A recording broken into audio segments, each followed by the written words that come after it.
Neste vídeo eu escolhi falar da adolescência, a fase em que, segundo Erik Erikson, não se pode separar o desenvolvimento pessoal da transformação social. No período entre 11 e 20 anos de idade, a formação da identidade está vinculada ao desenvolvimento do indivíduo, mas também a questões socioculturais. Durante a adolescência, a definição da identidade passa a constituir uma busca constante, ansiosa e angustiante para os jovens. Que tipo de desenvolvimento cerebral ocorre durante a adolescência e como ele afeta o comportamento? E esse capítulo do livro sobre desenvolvimento na adolescência nos leva para Shakespeare. Romeu e Julieta, a história de dois adolescentes que não se conheciam, apesar de serem herdeiros de duas famílias importantes e inimigas, que viviam na cidade italiana de Verona, que na época nem era tão grande assim. E foi nessa troca de olhar, durante uma festa na família dos Capuletos, que Romeu, que foi safadinho e invadiu a festa porque a zoeira não tem limites e também não tem época, olhou para a jovem Julieta. Foi nessa troca de olhares e de beijos que uma paixão surgiu incondicional e assustadoramente rápida, culminando no final trágico, já conhecido por todos e que, como se trata de uma obra clássica, não entra a questão do spoiler.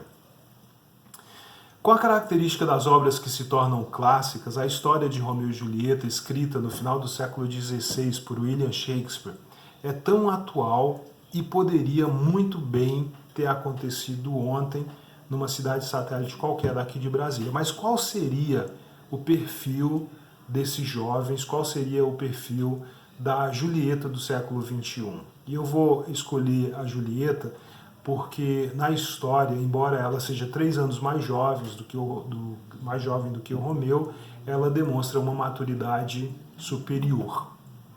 Recentemente, o jornal o Globo entrevistou alguns professores e alguns psicólogos que trabalham com jovens na idade entre 12 e 20 anos, na fase da adolescência, e levantou o seguinte perfil do que seria esse Romeu e essa Julieta contemporânea, pelo menos aqui no Brasil. A Julieta teria atitude de quem amadureceu mais cedo e, é claro, está muito mais independente. Mas, como a adolescente da história de Shakespeare, ainda pensa nos garotos como príncipes encantados.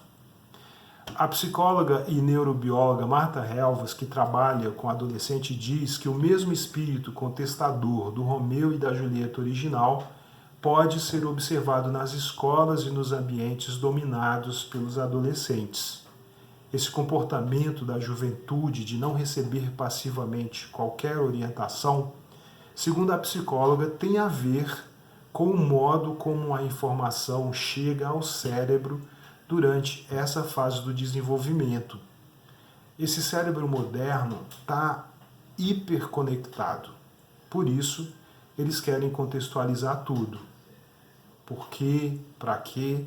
Porém, a nossa biologia, aspas para a psicóloga, continua a mesma, a gente só mudou o processo social. Pode-se dizer que os hormônios que fuzilavam o casal de 400 anos atrás são os mesmos que chacoalham os adolescentes de hoje. A neurobióloga associa esse comportamento intenso dos adolescentes a 2 neurotransmissores: a dopamina, que provoca paixão cega, e a ocitocina, hormônio que produzimos quando estamos apaixonados.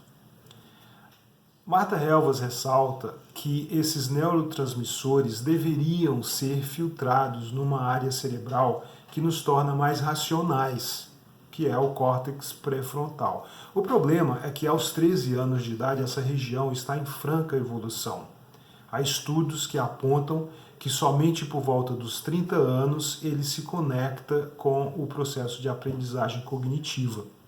E é por causa dessa bomba hormonal que quando jovens a gente age com a emoção de mais e razão de menos. Já adultos, e olhando para trás, a gente se pergunta como foi possível termos agido daquela maneira. Marta Helvas esclarece que é porque a cabeça não tinha filtros mesmo. Fisicamente, os neurônios não estavam conectados.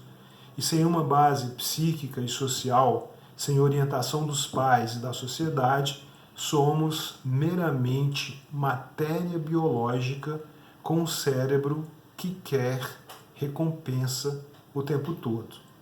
E aí, falando em hiperconexão ou hiperconectividade, e pulando de Shakespeare para Luiz Gonzaga, toda menina que enjoa da boneca é sinal de que o amor já chegou no coração.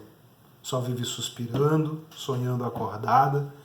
O pai leva ao doutor a filha adoentada, que não come, nem estuda, não dorme e nem quer nada.